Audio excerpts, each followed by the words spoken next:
Welcome to She's in the Weeds. I'm Sam. And I'm Hollis. We're best friends exploring the intersection of pop culture and the female experience. Be sure to follow us on socials and subscribe to the podcast so you never miss an episode. And if you love us, give us that 5-star review. Nailed it. I think it's fine. 1, 2, 3, 4. Hi, Suki. Hey, you have to be a good girl. Hang out by yourself. Suki's looking very fluffy. She's so floofy today. She got a bath on Sunday, and her hair is very long right now, so she's floof city. I got her this bully stick, which is just like a disgusting dried piece of muscle. From It's what really animal? hard. Do we know? I don't know. It's probably not great, but I didn't really do a lot of research, except the fact that it did say it's a good toy for Shih Tzus to chew on. Right. Shih Tzus, Shih sorry. Tzu. But it gets gross when she chews on it because, like, the saliva brings it back to, like, muscle state. Right. And Like then it rehydrates it. Yeah, but then it dries up. It's just gross. But she loves it. Kind of stinks, too. It smells, yeah. So I don't know if I'll be getting another one. But it does keep her occupied. So. Yeah. Well, that's half the battle. Yeah. But. So I'm kind of like 0 for 2 on the Tooth Fairy. Oh, man, yeah. What happened? You mentioned it a little bit, but. So the first time we did Tooth Fairy, I dropped the tooth down the drain, trying to rinse it off. And I don't even really know why I was trying to rinse it. Like, I'm not the person who's going to keep the teeth, but obviously I was going to keep it for the Tooth Fairy experience. So I'm not really sure what my goal was with rinsing it off to begin with, but I dropped it right down the drain. And we were able to navigate that with a note to the Tooth Fairy. Now, of course, my 5-year-old was asking over and, are you sure? Are you sure she's still going to come? I'm like, yes, she's still going to come. The first time, I guess the reason why I didn't learn this lesson the first time is because there was no physical tooth. What? The first time, because I dropped it down the drain. Oh, I see what you're saying. Yeah, Sorry, so I there not was following for a second. I was like, what, you mean you've just mimed the tooth falling down the drain? Anyway, so there was no physical tooth that I had to retrieve. So all I had to do was like stick the little coins, I just put them kind of next to her head on the bed. It was pretty simple. So this time, and I don't know what I was thinking. I just, I'm like, just do it. I feel like this is how I did it when I was a kid. And put the tooth under the pillow. Yeah. Okay. But you don't really think about, like, the logistics of that. Exactly. Yeah. We put it in an envelope because I at least did think that through. I was like, I can't just have a tiny ass tooth loose under the pillow. So we put it in an envelope, put it under the pillow. So when I went in, I'm like, okay, I'll just, pull the envelope out. And then I'm like, I'm not even going to try to like put this under the pillow. Just set it next to her head like I did last time. Oh, no. And of course it's like in this paper envelope. So it's a little like, and I'm trying to pull it out and I'm like pulling it out slowly. And she wakes up. I mean, I hit the floor so fast. And she like sits up and I'm literally just laying flat next to her bed. Did she not see you? No. Oh, man. And the other thing too is like I turned the hall light on because, I need a little bit of light in the room. The door's open a crack because I opened it. I sidled in there and then I pushed it back close. So it was just open a crack, a little beam of light. And so she wakes up. I hit the floor. I'm laying on the floor next to her bed on my back. I can see her. She kind of sits up. She looks at the door and you can tell she's kind of like, like the door not like is that. open. She's looking around. And then I'm thinking to myself, you idiot.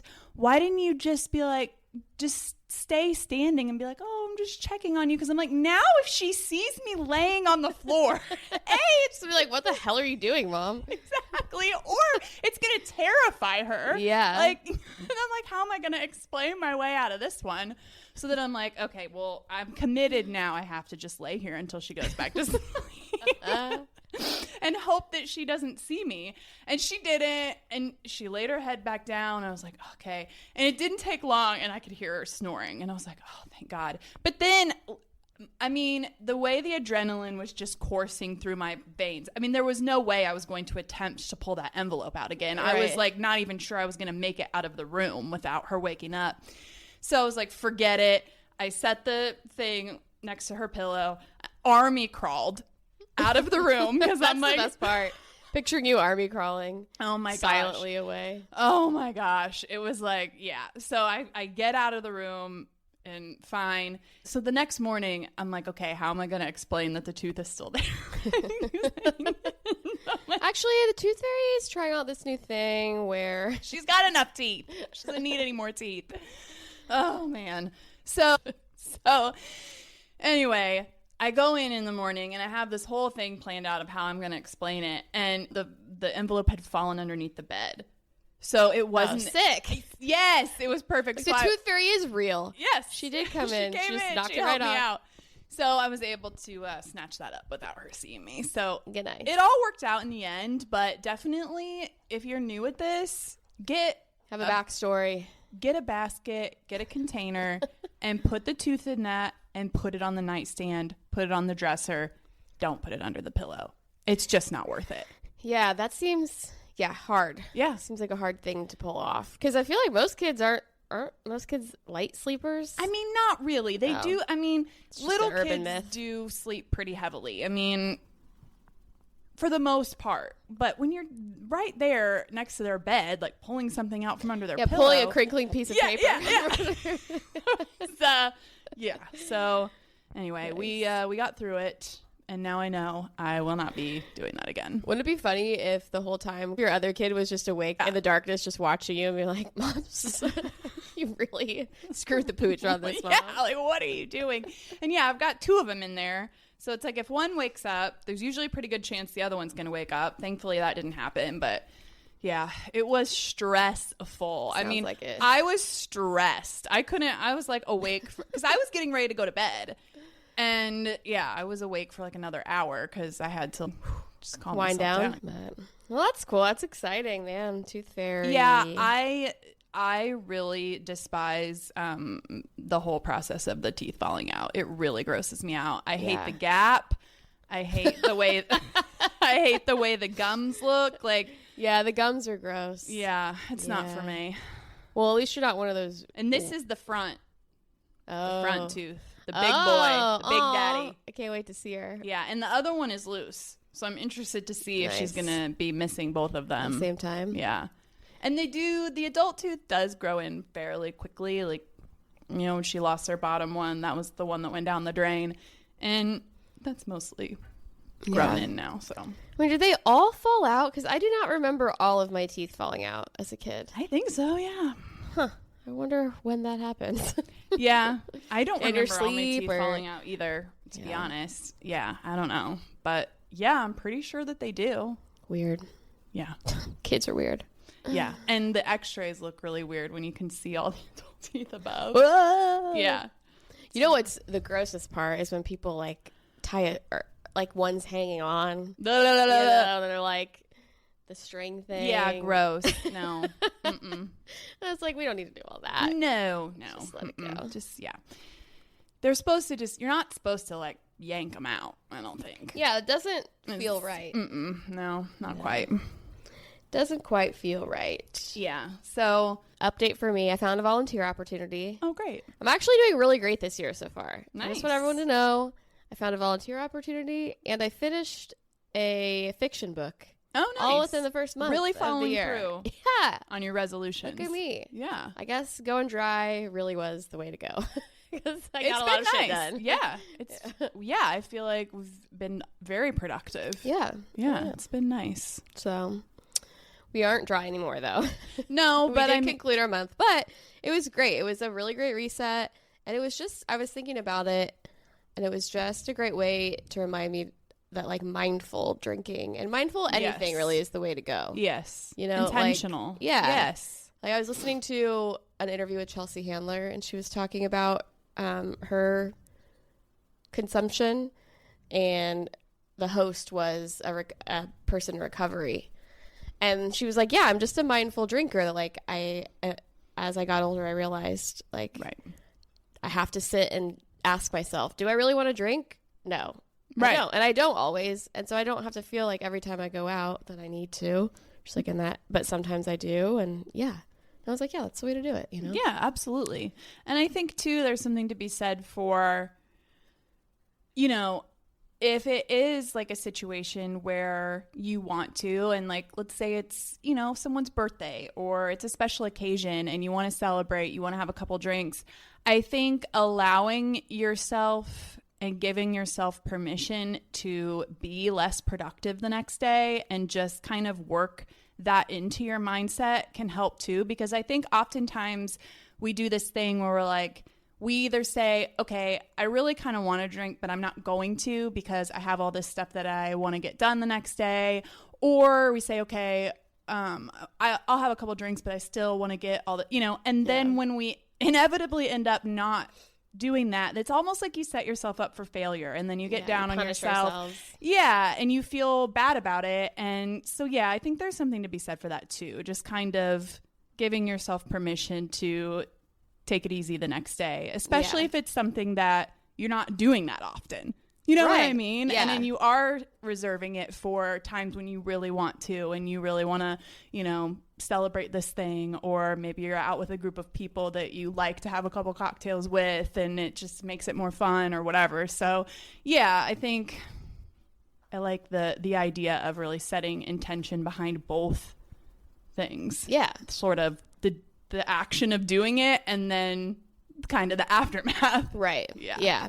Yeah, because I mean, I had definitely gotten to a point where I was just like, well, if I go out, I'm going to have a few drinks. Right. And that just doesn't have to be that way. Yeah. You know, like Right. I can be mindful and think about it and decide beforehand. And yeah, it was just a nice reminder that like, yeah, you can go out and still have a good time. Yeah. It doesn't have to include that. Or it can, you know? Right. So anyways, that's my 2 cents on looking back on that month. Yeah.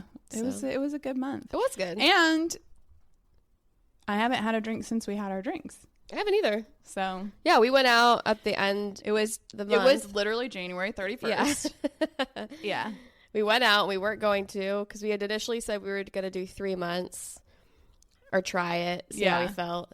But we went out and met some friends, and then decided to went to dinner and decided to have a few drinks, and it was great. And yeah, and I haven't since either. Yeah. Haven't felt the need And to. I feel like the thing that we did, which is also just like growth for us, is we came back here to record the podcast and like, you know, do some work, and we didn't continue to drink. Yeah. We just Yeah. had the 2 drinks at dinner, and that was it. And so Yeah, we're so mature. I mean, we're really, the growth is just off the charts. Speaking of my kids again, which that was not a segue. We weren't speaking of my kids just then, but we were earlier. And I have to tell this story because it's kind of funny. And like, I have to kind of put my 5-year-old on blast a little bit, which is not something I typically do.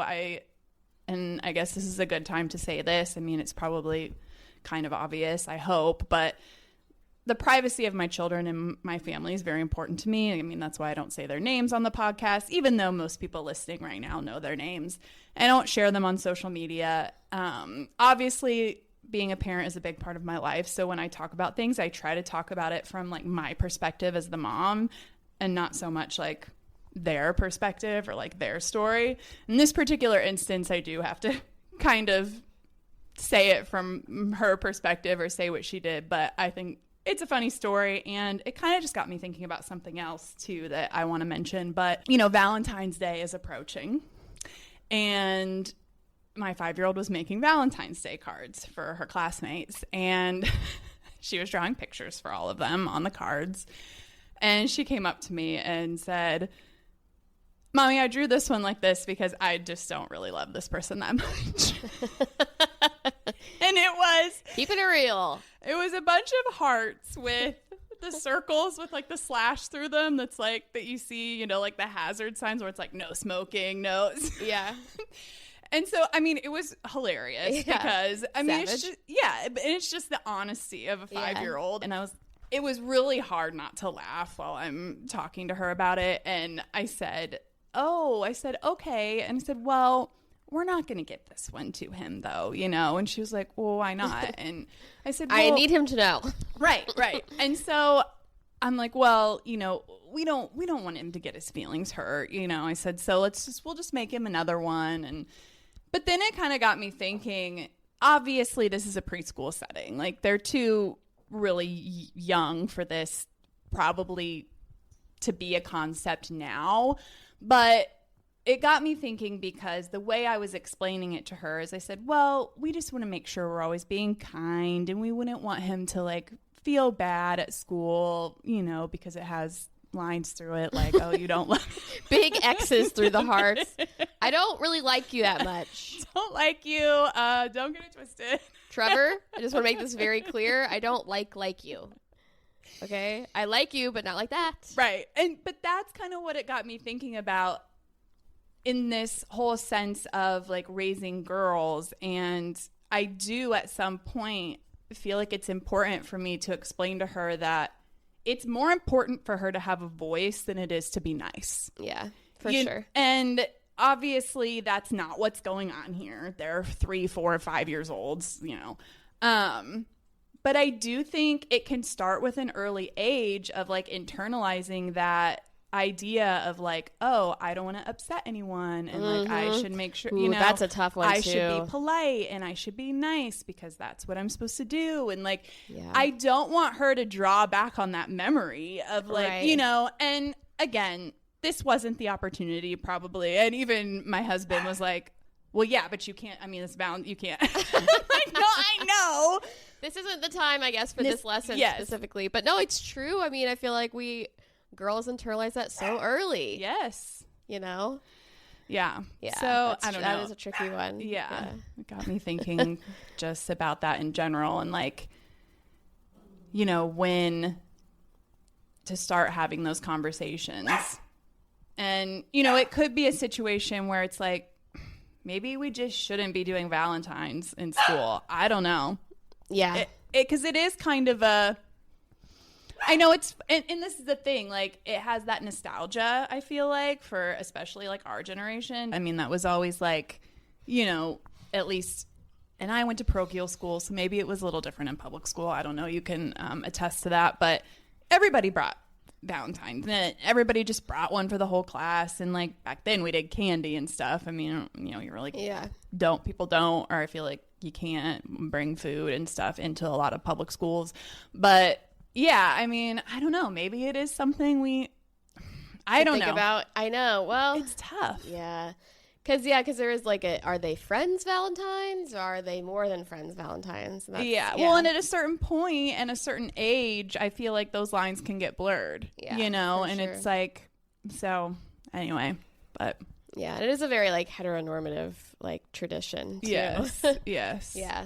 Yeah, I know. That's one of those things where it's like on the surface it seems so innocent and fun because it is for the most part. But then, if you dissect it too deep. Yeah. You're like, oh gosh, are we telling girls that they need to like right be nice to boys and right send them wrong messaging? Right. And and that's the thing is like, again, obviously that's not what's going on here, but I would never want her to feel like she had to accept any kind of unwanted attention. Like it's probably never too early for you to tell a man like I'm not interested. Right. Oh, yeah, for sure. Put Trevor in his place. Trevor is obviously a chosen name. No love for Trevor. For this boy, but No, seriously, do not get it twisted, Trevor. Right. Well, yeah, you never know. Maybe she's had a run-in with this kid. Well, and she's being like, listen, I need to make it very clear. I have to give a Valentine to everyone because that's the rule. Right. But I don't want him to get any ideas. That's right. And I did ask her, I'm like, so what is it exactly that you don't like about Trevor? And she's like, well, usually just when we're playing games, he makes rules that I don't like. And I was like, yes. Yeah, he's annoying. Yeah. Typical man. Yeah, typical man. He's annoying. Running the show. He's annoying me. Thinks he knows everything. He's always mansplaining. So, yeah, obviously, again, not what's going on here, but you do start to think about those things in those situations. Like, was there a better way I could have explained that to her rather than saying, oh, we should just try to be kind and we don't want him to feel bad. And because it is true, they're 4 or 5 years old, but at the same time, trying to think about your language around things and like that's hard. It's tough. It's very nuanced. Especially now because I feel like parents are so, even just one generation ago, parents didn't think about this stuff. I feel like, right? And now we have so much information that it's like, God, everything you say, you must be like, oh crap. Oh yeah, can I say that? I can't say that. Right? Yes. Is this the thing that's going to mess her up for the rest of her life? This is a perfect example. So I bought these little like rubber alien toys. And we wrote, "You're out of this world, friend," on the Valentine cards. And then I literally am looking at these alien toys, and they're just your run-of-the-mill, like, green alien with the almond, like, saucer eyes. And I'm like, are these culturally insensitive aliens? Oh, no. I'm like, are people... Are these Asian aliens? Is what people are going to say? Yeah. I'm like, should I have gotten, like, more diverse aliens? Is this too stereotypical of an alien to give? So that's the point we're at. That's where we're at. Yeah. It's thinking about, is my alien culturally insensitive? Yes. Yeah. So I know everyone's afraid. And I mean, it's a good and a bad thing because people should be more thoughtful. Absolutely. And should be more critical of, their behaviors. Yes. But it's that pendulum, I think, where it's like everything swings to the extreme before it comes back into the balanced center position, Absolutely. Yeah. So that's fun. We're going to continue to do Valentine puns, though, for as long as it's acceptable. So, I mean, why not? We'll see what happens. I'll be interested to see what the culture of it is in public school, because this is preschool. It's private, you know. She'll be in kindergarten next year, so it'll be interesting to see if we're doing Valentines in public elementary school. I don't know. Oh, I bet. I feel like public school is the last place to change. Yeah. Like culturally. But I loved Valentine's Day in school because you get to make a little mailbox and put it out at your desk. That was it was the so best. fun. I forgot about the mailboxes. Yeah, I mean, I don't love Valentine's Day in the sense of like, I like my partner to like buy me gifts and stuff, but I love making Valentines. Oh yeah, and sending them to my friends. It's and so fun. Anytime there was an excuse to have a little party at school, oh hell yeah, that was the best. Yeah. And when it was like there were 2 or 3 volunteer parents that would come, and I mean when we were in school, it was no holds barred. I mean there were cookies, there was juice, there was all kinds of candy. Yeah. Oh yeah, I mean I'm sure they're not doing that anymore. I mean I think there's. I don't know. I bet with allergies, I doubt it. Oh well, maybe they're not homemade. Yeah, snacks, but I bet people are still passing out candy. Yeah, I don't know. We'll see. Yeah, I don't know. I know there's a lot of rules around like peanut butter and that kind of thing. So I don't know. School doesn't sound like very much fun. I mean, I feel for the parents whose kids have allergies. Oh, yeah. I can't imagine. Well, it is true. Everybody has allergies now. Yeah. And like that is an actual thing that biologically we have developed over decades. I was just reading an article about this. So they were talking about just listening to an article about this. Well, I was listening to a podcast, but I actually read an article. But no, it was about RFK, and it was specifically talking about raw milk. Yes. And how raw milk, although many of the things said about it are true in very certain situations, it is very dangerous to drink raw milk. Yes. It can kill you. Yes. And just convincing people that everyone should drink raw milk is risky. Yes. They were talking about that specifically. But part of the research into that article was the fact that our bodies have evolved into a lot of allergies. Yeah. And how people on farms, especially in like smaller countries in Europe, that is not a thing. Yeah. Well, they're also how farm culture is a lot different, and researchers still don't know why. I mean, there's common sense as to why. It's because they're not exposed to all kinds of things, and they're eating things in their natural state. Yeah. But they can't pinpoint exactly why, right? And how to prevent it. Yeah, interesting. But. Yeah, I mean, we're allowing like almost 3 or 4 times the amount of like chemical additives to our food than they are in Europe. Yeah, which is just wildly insane to me. Yeah, and our restrictions and legislation are like our guidelines are just like so much looser than theirs. Oh my God. It's crazy. Yeah. Well, and that's the thing. And like the ones that they do allow in Europe have been heavily researched and tested and are regulated, and ours are not. There's just so many things that we allow simply because we just don't have the data. Right. And so it's like, well, but go ahead. If it's making it cheaper, go ahead, you know? Yeah, it's the same thing with like sunscreen, makeup. Everything. It's everything. Yeah. And that feeds into my gripe for later. But yeah, it's insane. Anyway, we got off on a little bit of a tangent there. Old tangy. I have one more update. So I have implemented a Saturday night movie night with my children, and it's fun. And I have decided that where I live, I can't really get takeout food delivery or anything. It's just not a thing. I cook 90% of the meals that my family eats. We do have one pizza place that delivers, but it's not the best. So if I want to get takeout, I have to like drive into town and get it and bring it home. And I guess it's possible one of the third party delivery services would, but I'm not paying for that. It's insane. Yeah, it'd be crazy. Yeah. Expensive. So I was trying to think of something that would just make Saturday night like feel a little more like fun and like the weekend, and I don't want to cook dinner. So I've decided Saturday nights we have charcuterie in the living room and we have movie night. Fun. Yes. So the first night we watched The Sound of Music.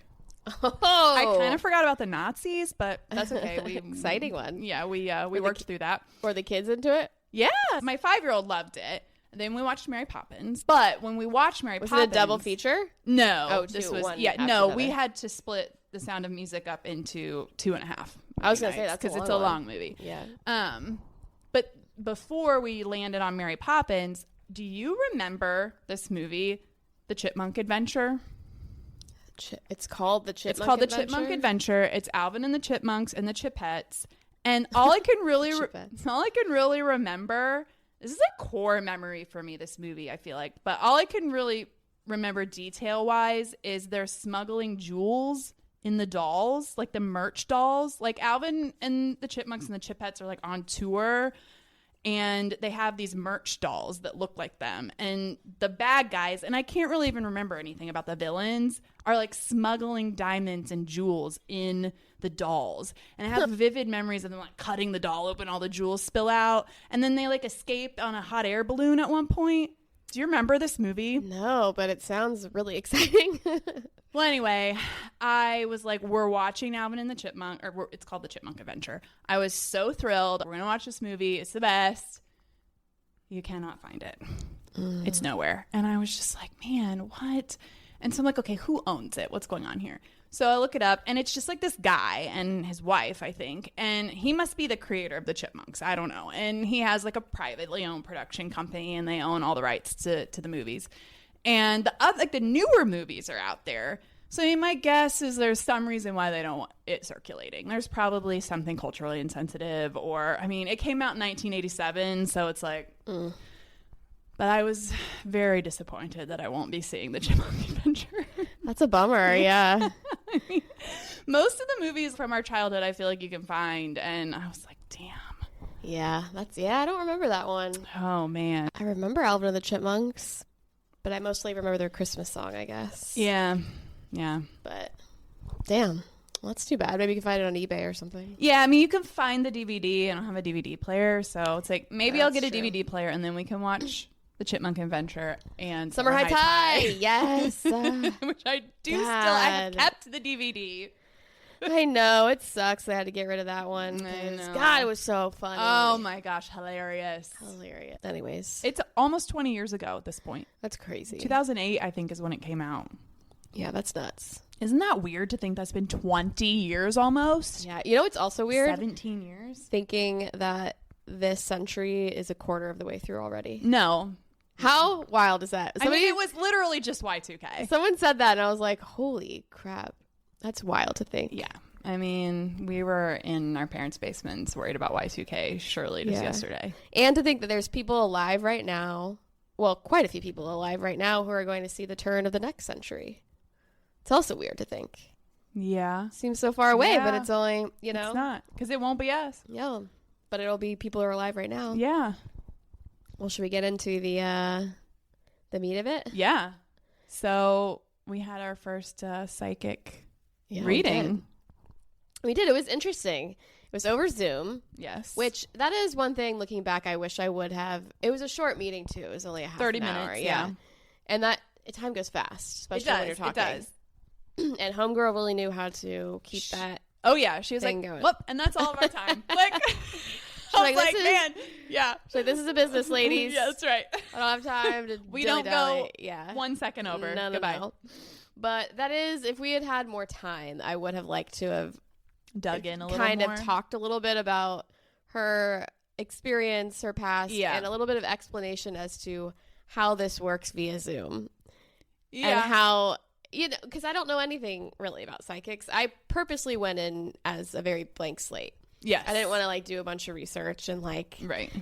Try to go in and blow up her spot or anything, Right. But I am curious, how do your senses work with someone not in the room? Right. I mean, she did explain her process a little bit in terms of, so she said, sometimes I'll be looking this way or that way. And, she kind of talked about looking down her future line. But yeah, because we talked about this right after and you're like, oh man, I wanted to ask. And it's like, we're not paying to get her background. Yeah. So it would be nice if you could have just a few minutes that you're not taking out of your paid time to be like, when did you first realize you had these abilities and when did you start doing this and how did you get into it, that kind of thing. And I know I just have all these nosy questions that I don't mean to sound like I'm trying to catch her out or anything. But it's just how do you sense somebody when they're not in the room with you? And is that how it works? Is that not how it works? How do these visions or sightings or whatever the vernacular is come to you then? Right. But whatever, that's kind of here nor there for the purpose of the meeting. But, because we didn't get the answer. So, we were not able to ask those questions. But I just want people to know that those are things we thought about. Yes. And we're not taking this to be true fact. But. And I can't wait for you to watch. We did do a little video of our initial thoughts before we met with her, just because we'd never done it before.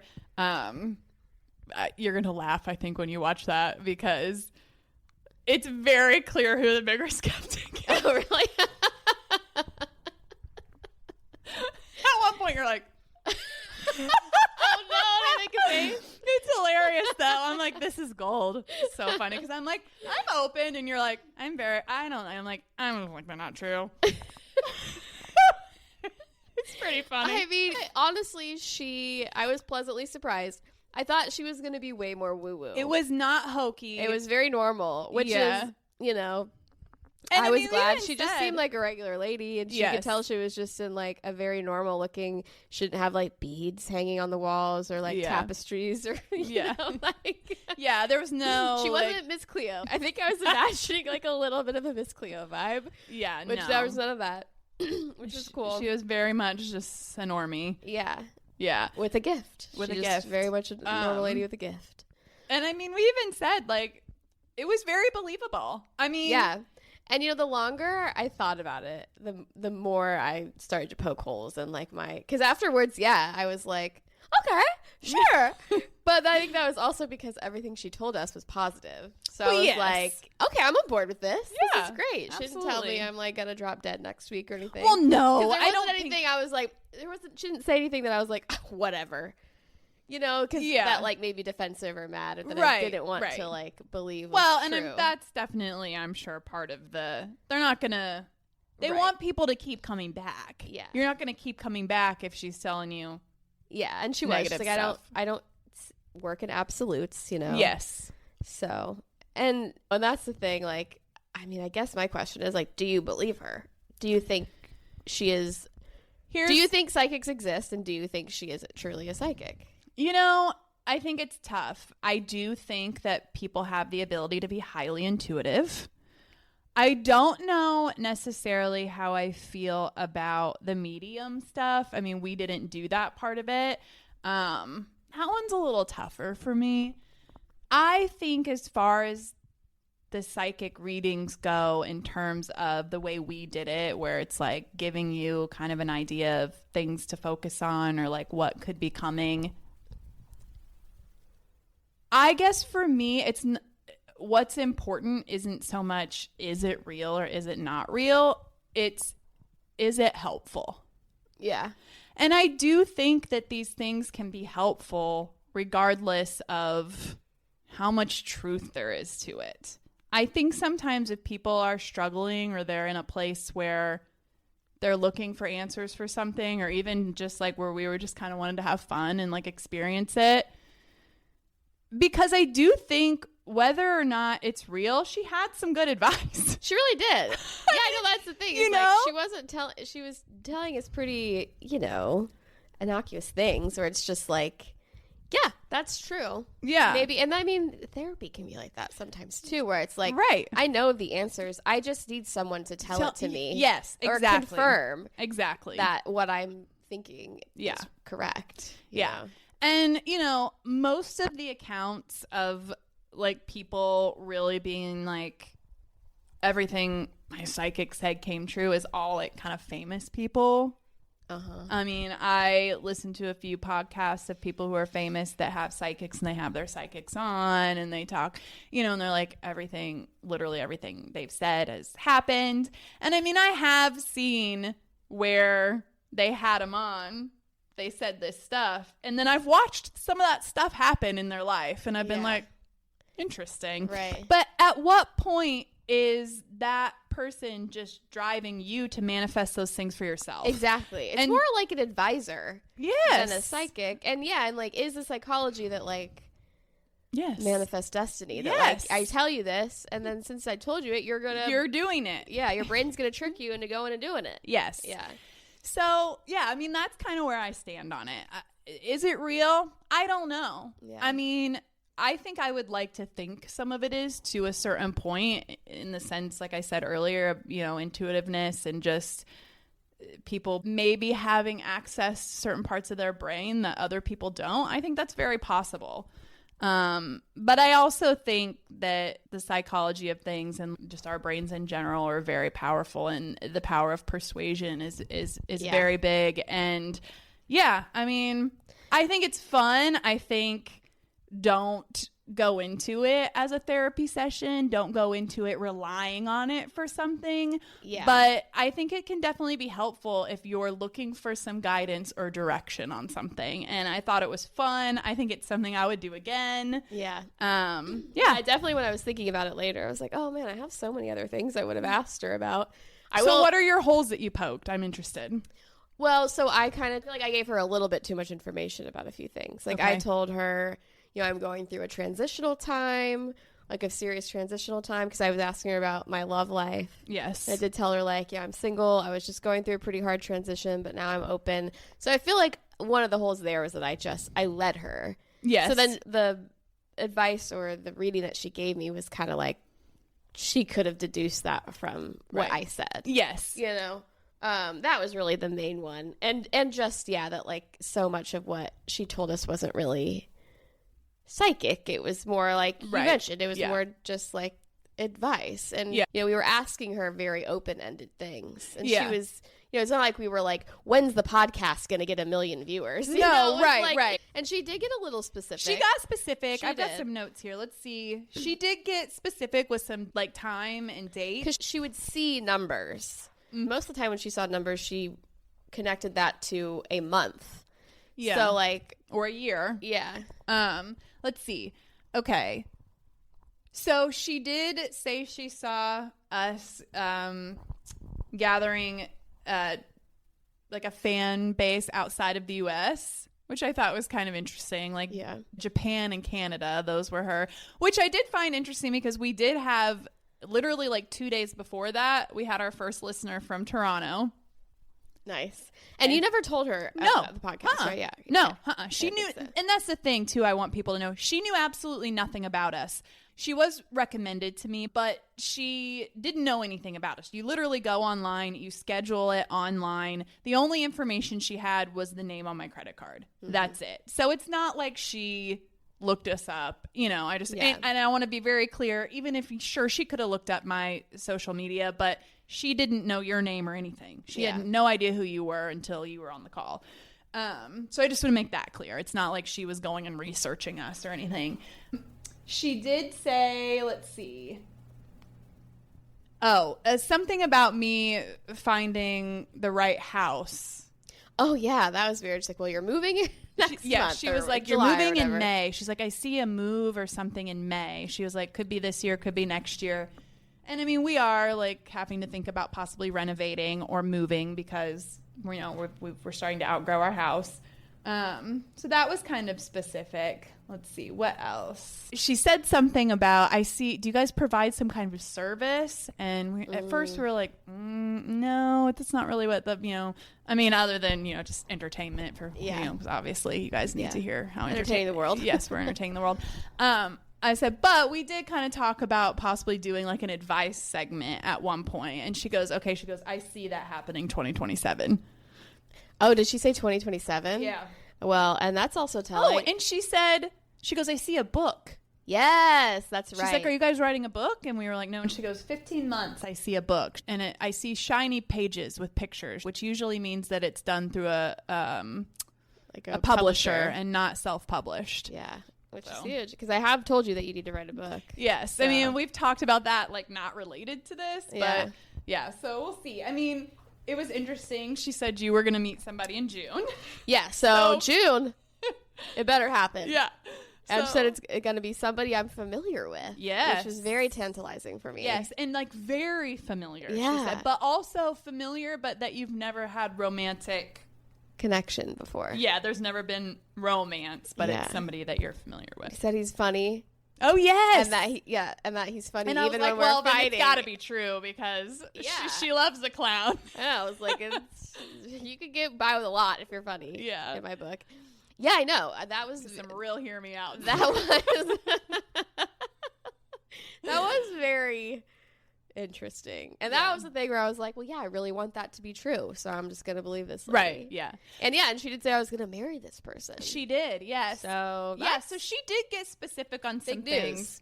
One thing I did kind of want to be like, I don't really think that's it, when she was talking about, and I think this was a very much like fishing and something that you can probably is just pretty general for most people, like talking about like you needing time to like open up and trust somebody, which could be related to like what you went through. Yeah. But it's you're not like a scorned woman.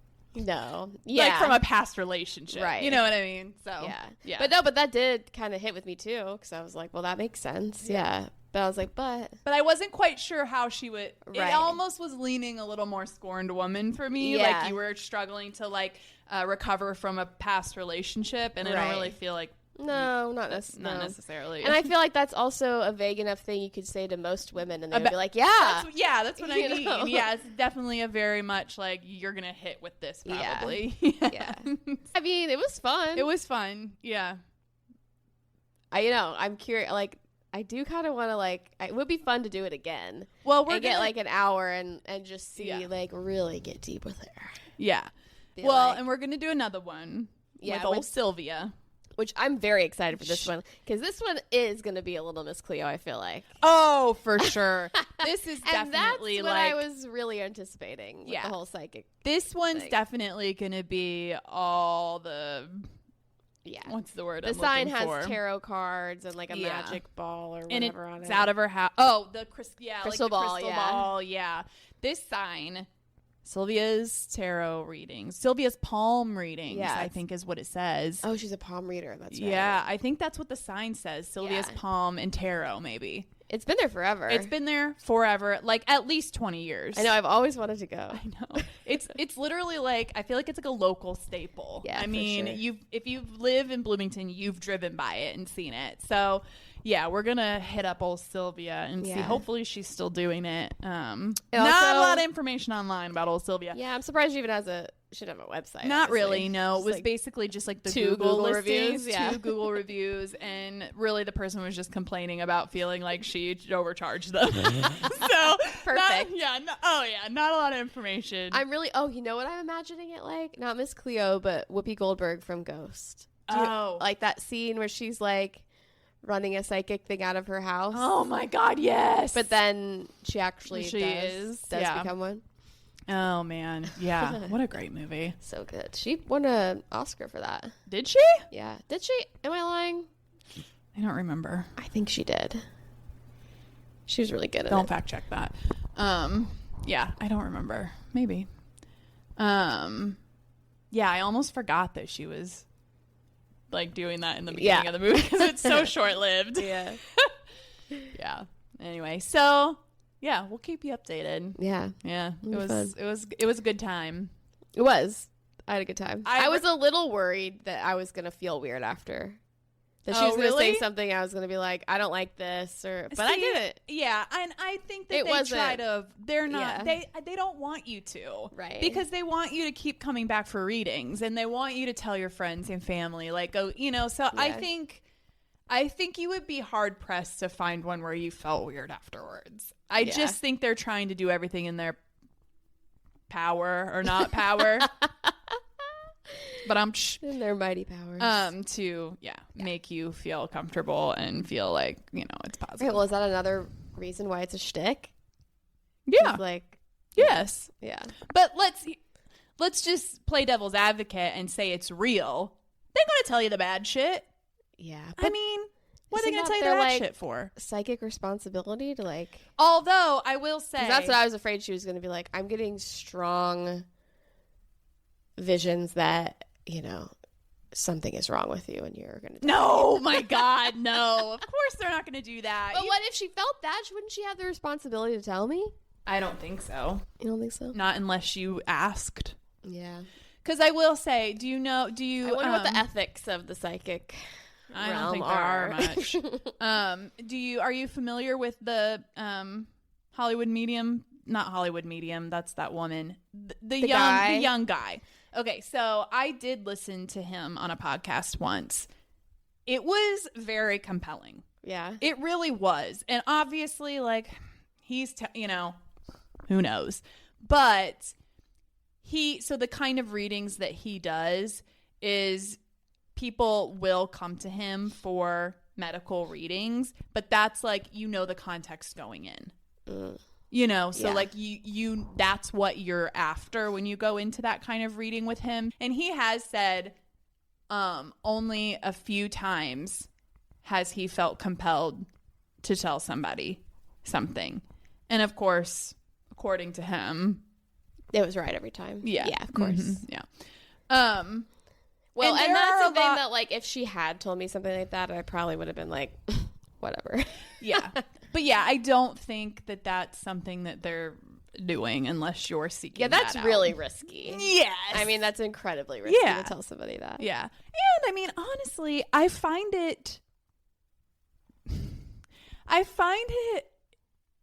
interesting, or just seems strange to me that you would go into this as a business where obviously you want people coming back, you want people booking readings, you want people telling their friends, because you're doing this to make money.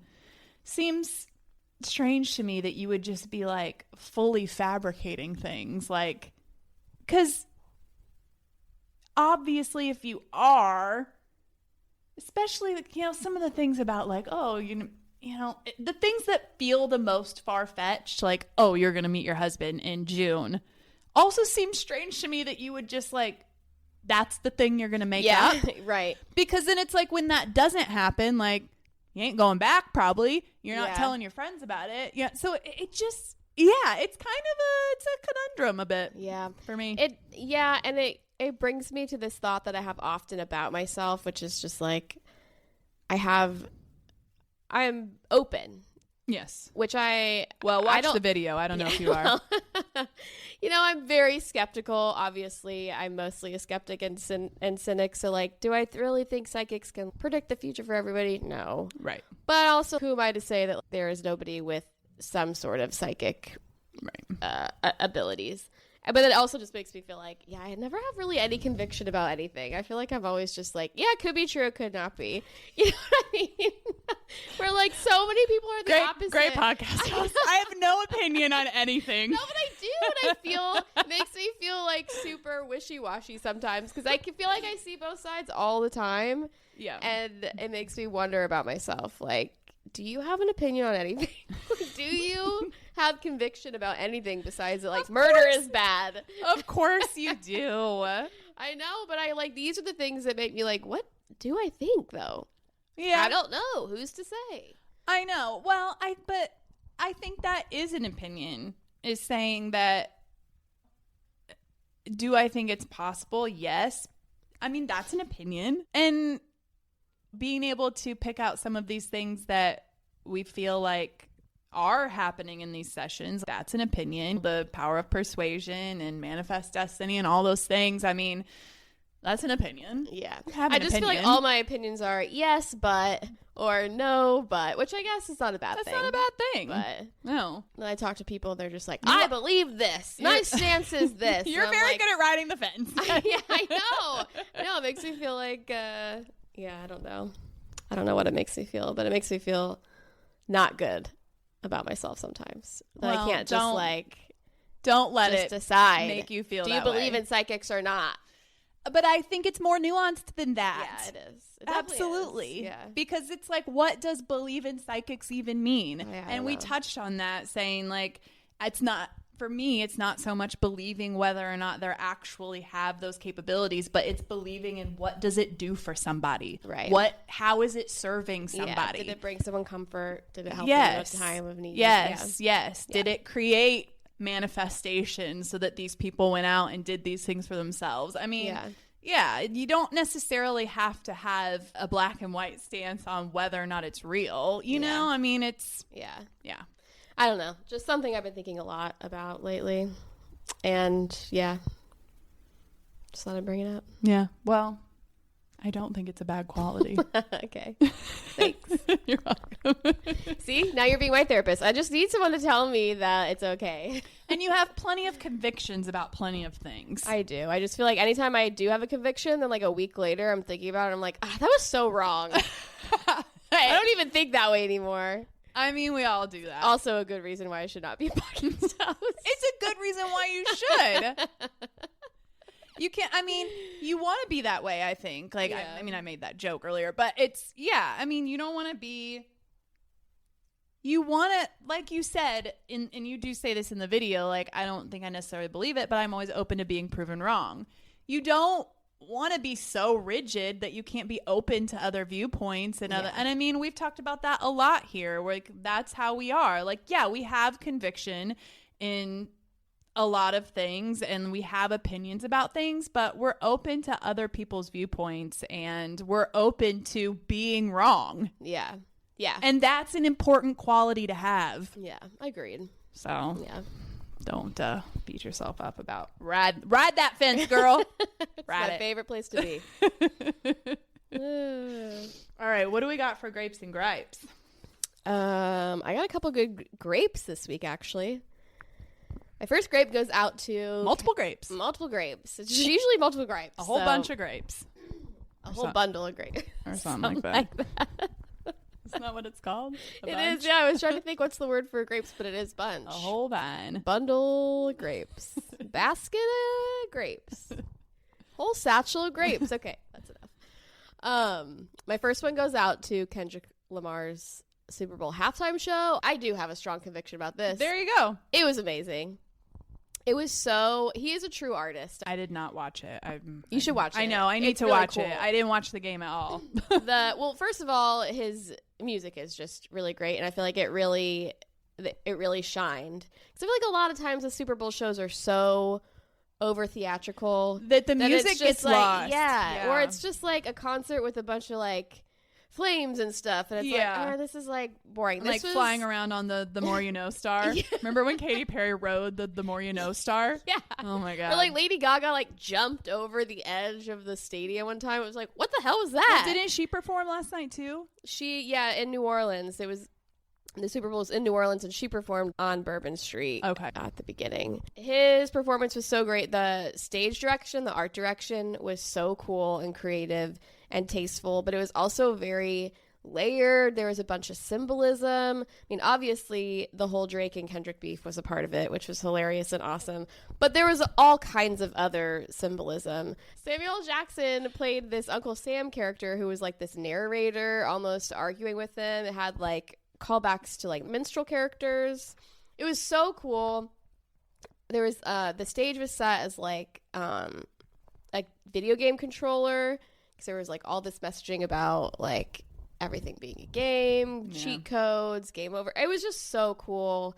The choreography of the dancers was incredible. Serena Williams made a cameo, which was hilarious because Drake and her have beef.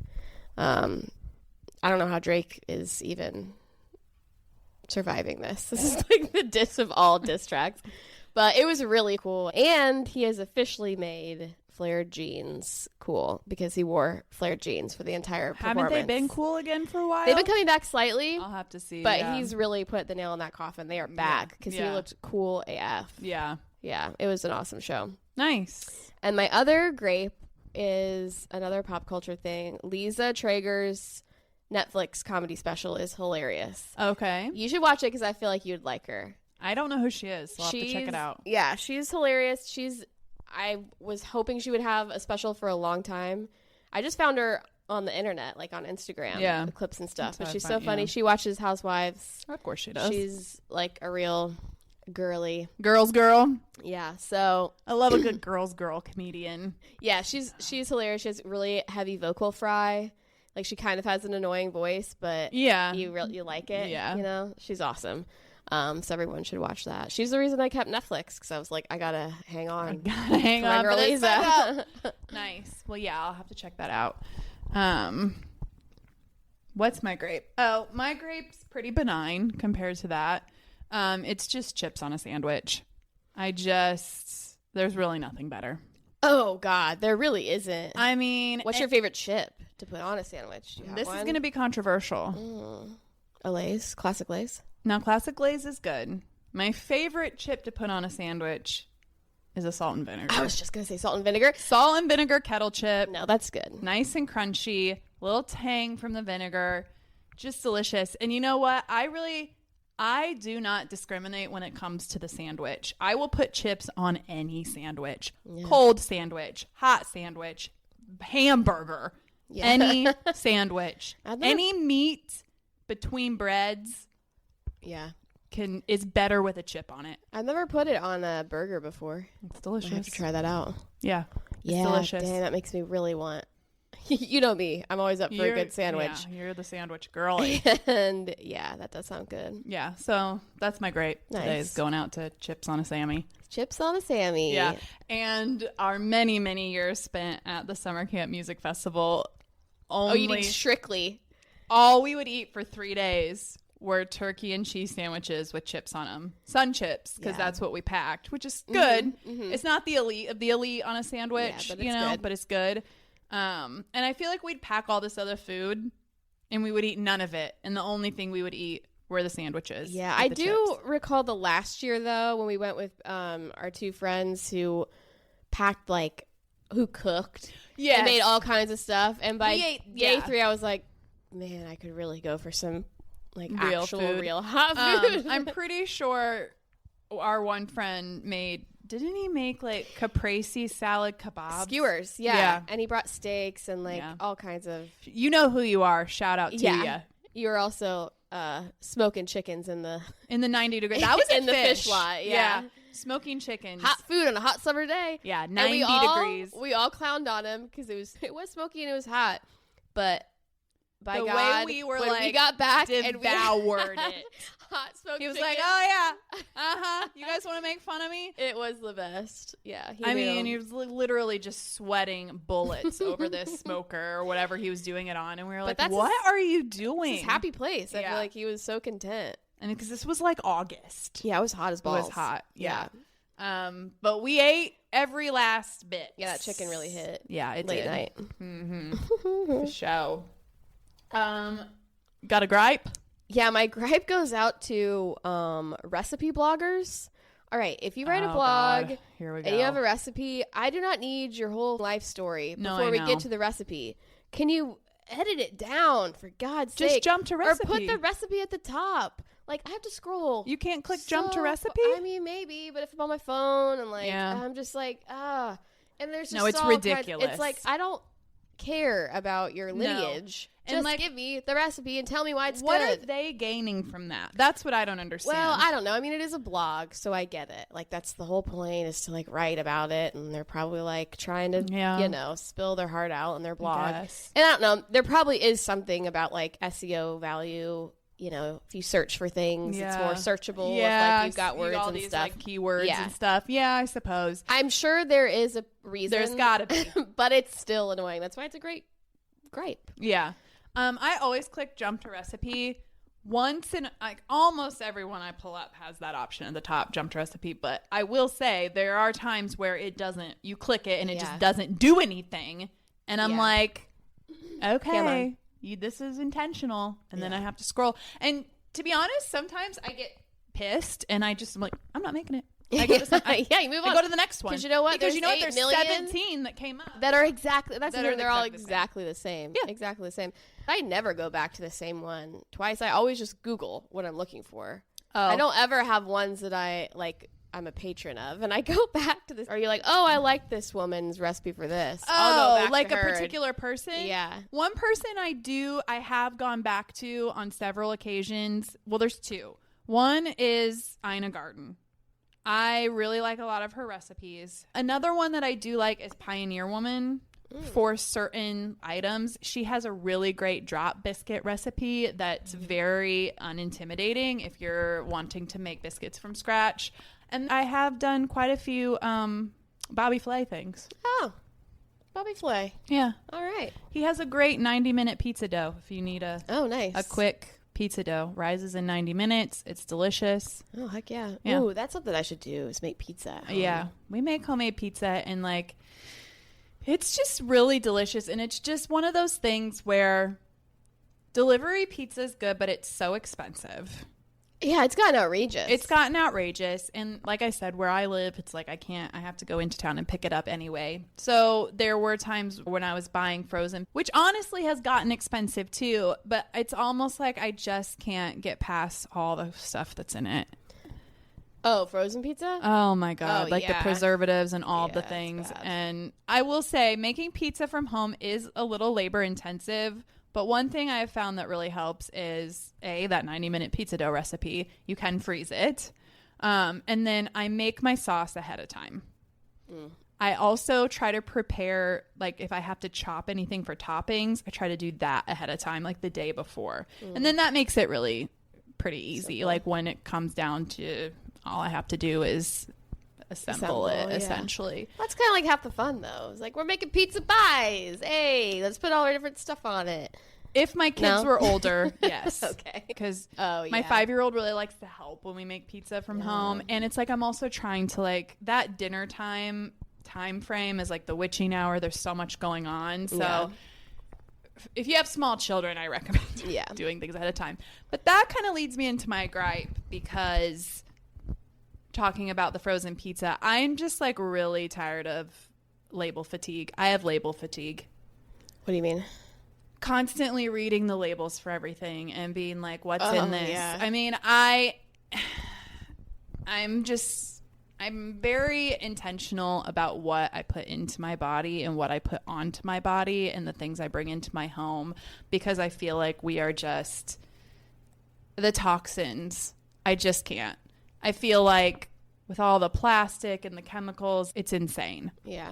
And so I try to be really intentional about that, and it gets really wearisome reading every label.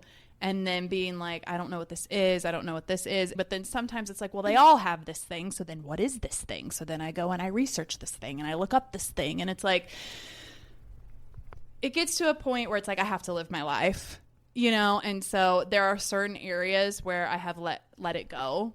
But there are certain areas that I won't, that I just can't. And yeah. Yeah, it's a lot of work. It's a lot. That is a lot. So. There's too many things. And wouldn't it be nice if we just lived in a world in where... Europe? Yes, yeah.